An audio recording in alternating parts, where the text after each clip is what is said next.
Okay, Assalamualaikum warahmatullahi wabarakatuh dan juga selamat pagi. So, hari ni kita akan continue lagi untuk the next topic for kita punya SPPE 2032 Basic Invention.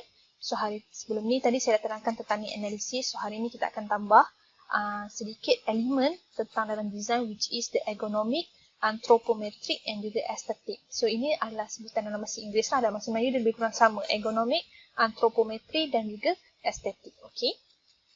Baik.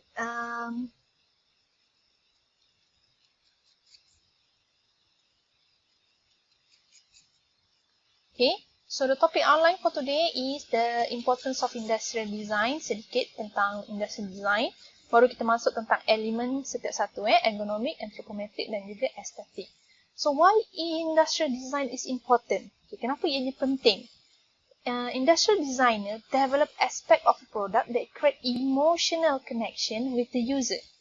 They integrate all aspects of form, fit and function, optimizing them to create the best possible user experience. Jadi, macam yang tadi saya katakan, bila kita buat dia punya analysis dan investigation, kita kena meet the satisfaction of the customer needs. Kenapa kena meet sampai begitu? Supaya kita ada emotional connection. That's why dalam design, dalam mereka bentuk, kita kena ambil elemen ini. Right? So to create visually appealing designs that can stand the test of time, including how they will functionally relate, interface or live with the product. Dan usually produk yang kita hasilkan ni adalah untuk kegunaan seharian dia.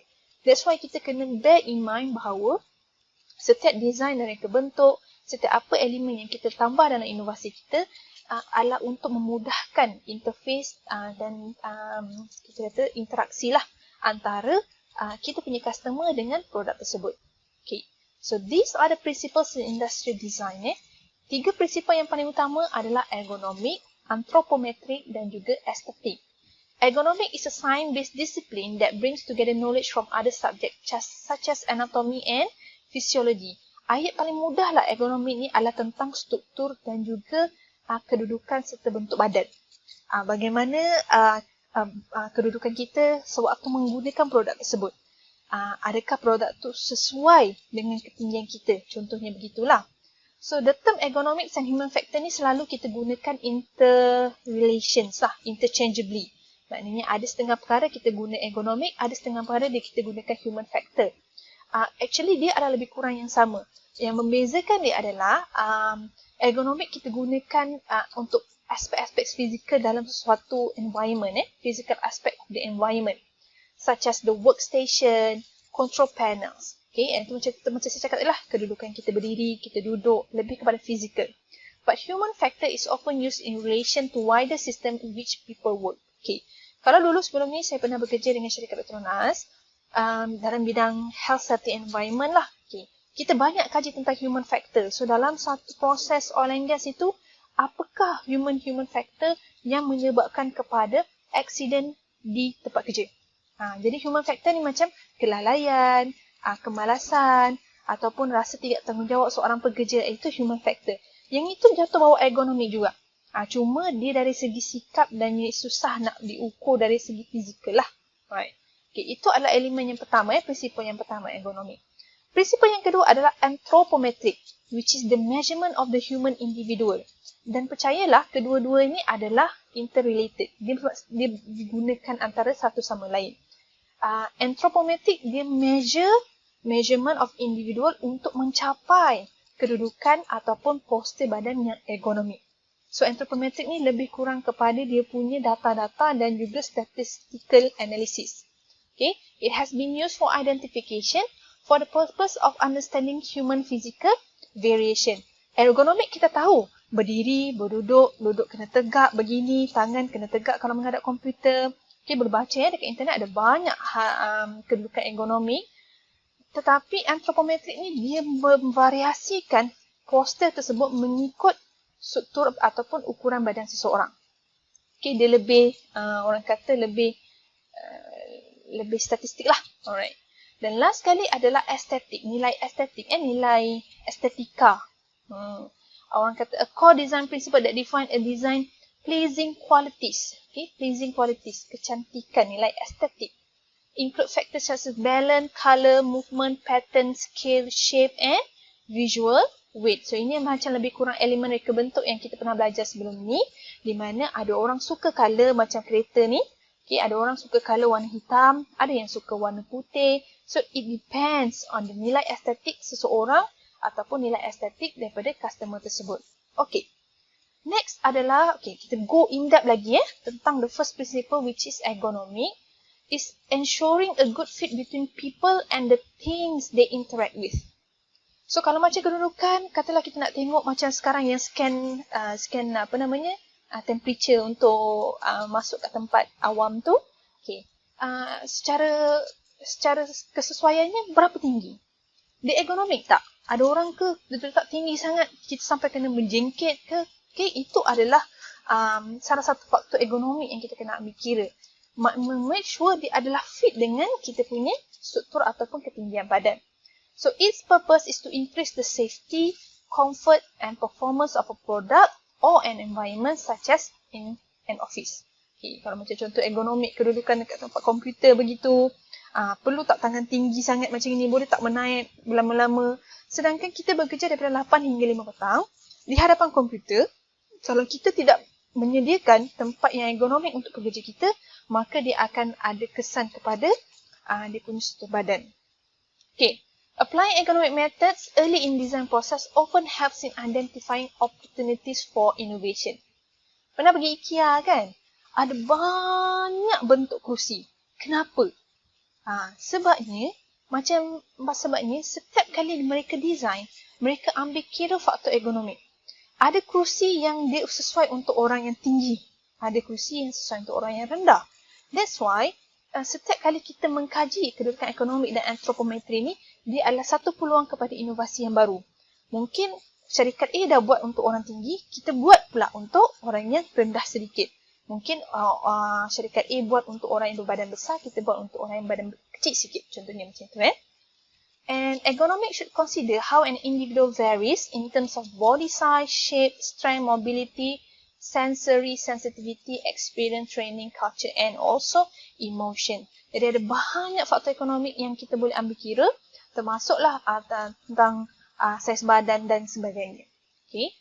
Ignoring ergonomics can lead to design that are likely to fail commercially. Mungkin tak ada orang yang berminat sebab kita tak ambil kira faktor ergonomik. Kita tengok kursi ni kenapa macam tinggi semacam, dia macam tak selesa pun. Orang ni try duduk tak sedap, orang ni try duduk tak sedap. So at the end, the product can be considered as fail lah. Dan ergonomic boleh terbagi kepada 3, which is the first is physical ergonomics, which look at how human and anatomical, anthropometric and psychological characteristic relate to physical activity. So dia lebih kepada keselesaan struktur badan secara fizikal. Kemudian kita ada psychological ergonomic, which is mental processes. Lebih kepada perception, memory, reasoning and emotion and how people interact with the product. Psychological economics ni kita macam contoh lebih kepada sentuhan. Kemudian bila kita menggunakan bahan tu, kita menggunakan produk tu, dia memudahkan kita untuk mengingat kerja kita atau mengingat tentang struktur badan kita dan sebagainya. Dan last kali is organizational autonomy, which is optimizing the organizational structure and the process of social technical system. So organization lebih kepada secara keseluruhan lah, secara organisasinya. Bagaimana dia membantu pekerja-pekerja merasakan selesa berada di tempat kerja. Kedudukan kita dengan pekerja lain. Mungkin sekarang ni kalau dekat office, kita kena jarak-jarak. Jadi secara ergonomiknya kita rasa tak seronok sebab kita tak ada rasa social interaction dengan kawan kita because of COVID-19. But if sebelum COVID-19 lagi, mungkin kedudukan diletakkan dekat rapat tu supaya hubungan sosial antara pekerja tu rapat. Maka pekerja akan rasalah organizational ergonomik kerana dia rasa selesa secara sosialnya. Alright, inilah yang saya cakapkan tadi. Guide to ergonomic seated posture ni satu contoh lah. Bila kita tengok dia punya kedudukan dia very detail bagaimana kedudukan tangan perlu 90 darjah. Kaki dia feet flat on floor supporting weight of legs. Kaki kena flat, tak boleh kaki menjengkit macam ini. Yang ini pun kena 90 darjah. Mata dengan monitor kena very straight. Okay. Dan boleh juga kalau nak buat dia punya orang kata innovation. So, dia tinggikan meja sebab nak bagi eye level, tapi dalam masa yang sama, dia letakkan keyboard support kat sini. Ataupun, keyboard letak kat atas so that dia kekal 90 degree. Ini sama dengan mata, but then bawah dia letakkan dengan footstool. Okay, so this is the idea of ergonomics. See, it started dengan satu produk asal. Okay, bila dia rasa macam, okay, mungkin ada penambahbaikan boleh buat. So, dia tambah keyboard tray satu, ataupun dia tambah dengan footstool satu. Okay, so bila kita kaji tentang ergonomik, it's an opportunity to invent, to create more innovation. Okay, next yang seterusnya adalah the next principle is anthropometry. The field of ergonomic which employs anthropometry to optimize human interaction with equipment at workplace. Okay, the core elements are ketinggian, berat badan, BMI, body circumference, panjang, waist, hips and limbs, and also skin fold thickness. Okay, maknanya dia mengambil kira lebih kepada struktur badi seseorang tu. Okay, katalah kalau contoh macam ni, kalaupun dia knee angle dia 90 darjah, berapakah tinggi kerusi ni? Dia bergantung kepada panjang kaki seseorang manusia. Okay, so that's why diperlukan anthropometry. Ergonomik tadi lebih kepada ciri-ciri subjektif. Subjektif macam saya cakap lah, sini 90 darjah, sini 90 darjah, mata kena dalam in viewing angle macam ni. Tetapi anthropometry lebih detail. Dia terus ada berapakah saiz tinggi ni, berapakah kedudukan kat sini, okay, berapakah saiz lebar tempat duduk ni, semua diambil kira. So anthropometry measurement can be conducted based on various body position, standing position, contohnya standing position and juga sitting position, and also based on body parts, okay, such as head, hand and leg, foot. Okay. Kenapa anthropometry ni kena diukur begini? Ada orang buat kerusi. Jadi bila dia buat kerusi, dia kena buat anthropometry manusia apabila manusia duduk. Kalau manusia duduk, berapakah dia punya ukuran badan dia? Kalau untuk sitting, itu untuk sitting position. Kalau untuk standing, contohnya saya boleh ambil kira kedudukan dekat dalam lift. Tinggi mana lift tu dia nak buat? Okay. Mungkin lift dekat Malaysia dengan lift dekat overseas berbeza.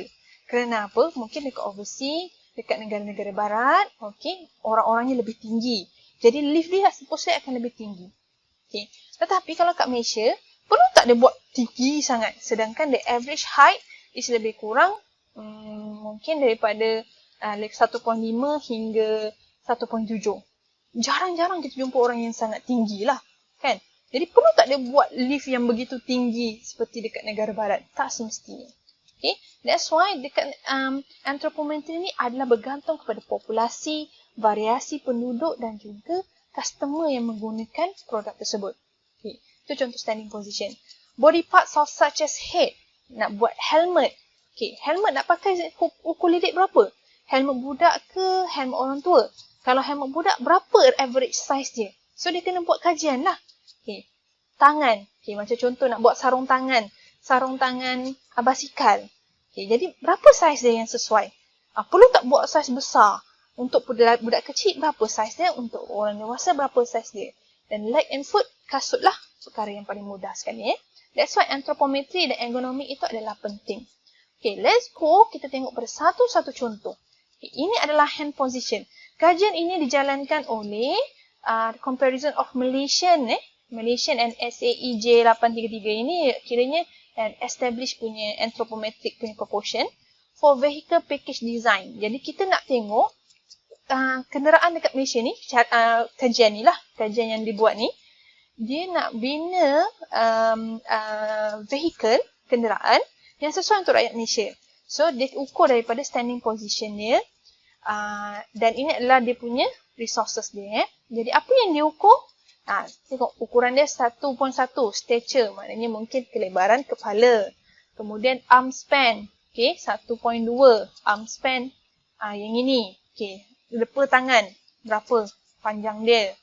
Hand length, 1.3. Berapa panjang tangan dia? forearm pula siku dia. Kemudian upper arm pula dekat dia punya bicep dia. Okay, so ini adalah contoh-contoh anthropometry yang dijalankanlah dalam kajian ini. Ini untuk standing position. Let's take a look at sitting position. Okay, yang ini adalah kajian yang dijalankan oleh siapa ni? Office chair design, which a systematic approach of ergonomic design based on anthropometric measurement among Bangladeshi people. Penduduk dekat Bangladesh lah. So ini adalah dia punya rujukan boleh dapatkan dekat sini.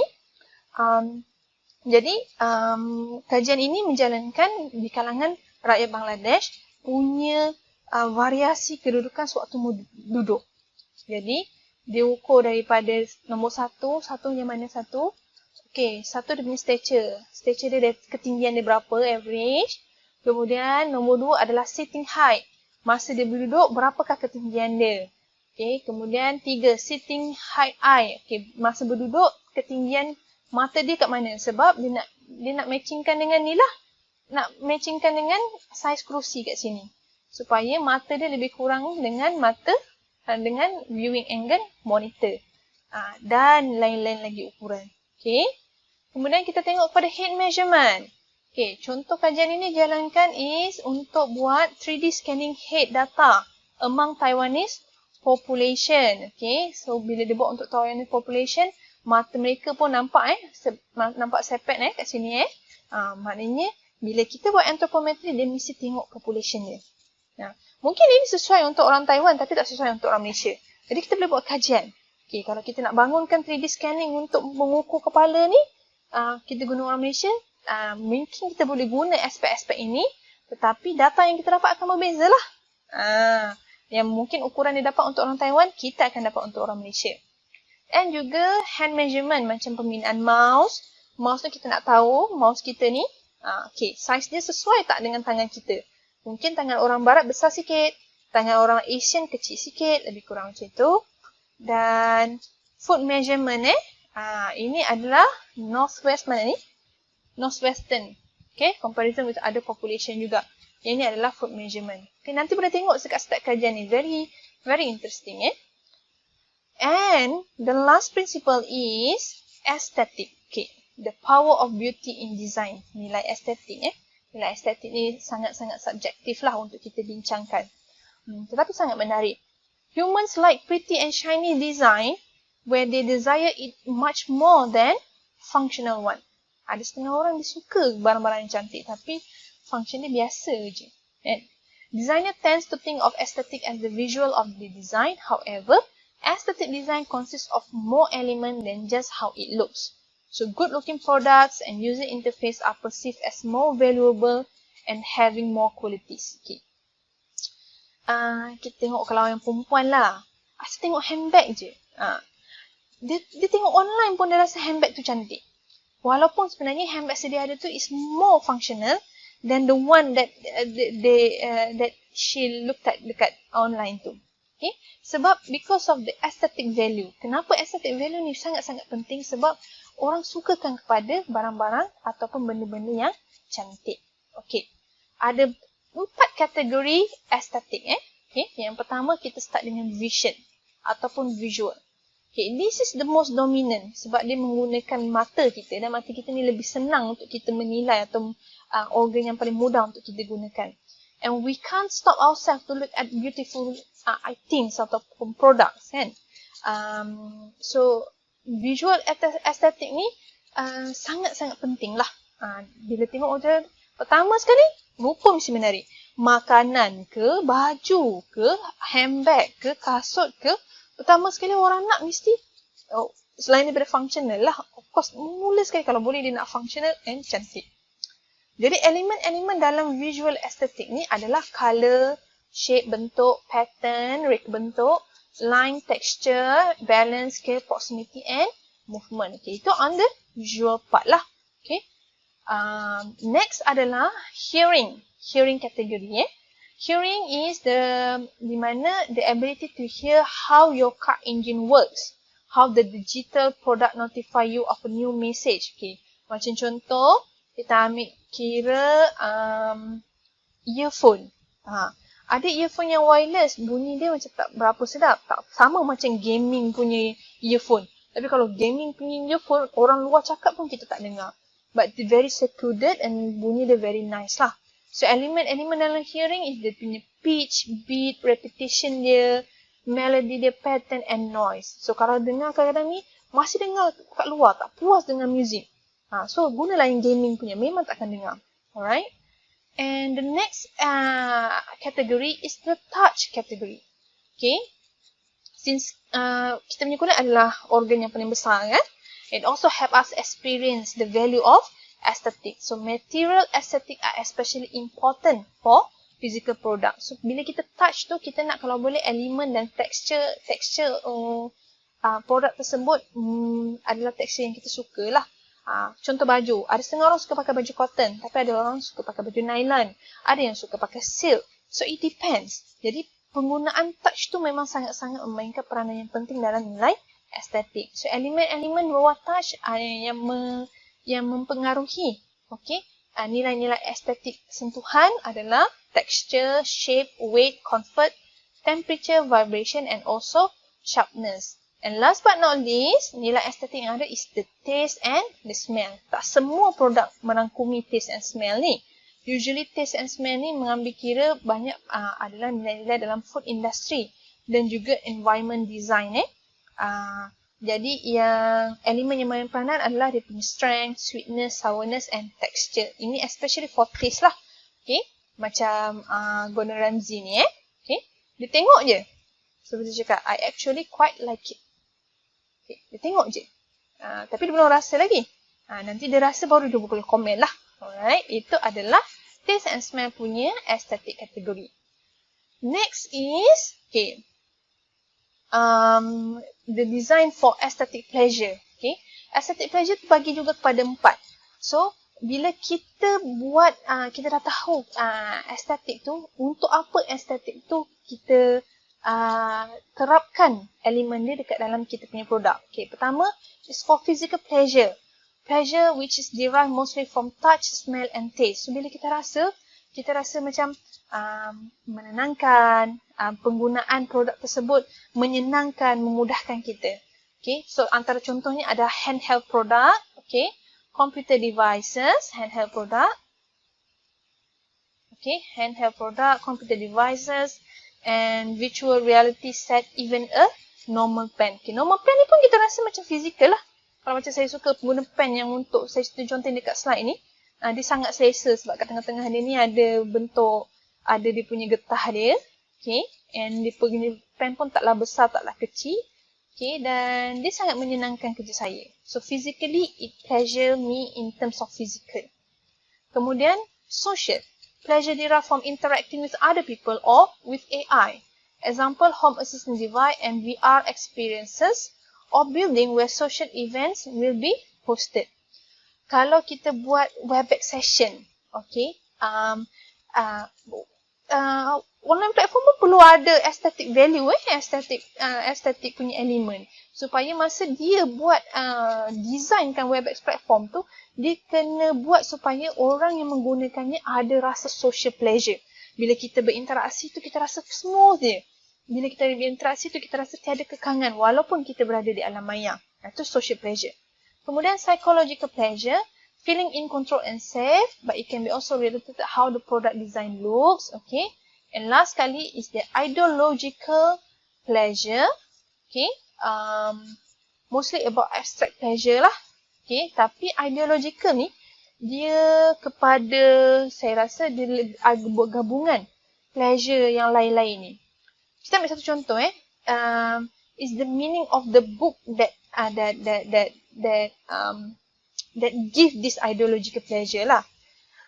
Kalau pernah baca buku Harry Potter ke, buku Lord of the Ring ke, atau mana-mana buku lah, buku novel, dia punya illustration dia cantik, cara susunan dia cantik, dia pegang buku dia pun tak berat sangat, so secara fizikalnya dia selesa, okay. Psychological dia macam, dia punya penulisan dia memang very nice, tapi ada satu meaning bila dia baca tu dia dapat menghayati, dan itulah yang kita panggil ideological pleasure. Dia suka sangat, dia immerse sangat dekat dalam cerita Harry Potter tu, Itulah yang digambarkan dengan ideological pleasure.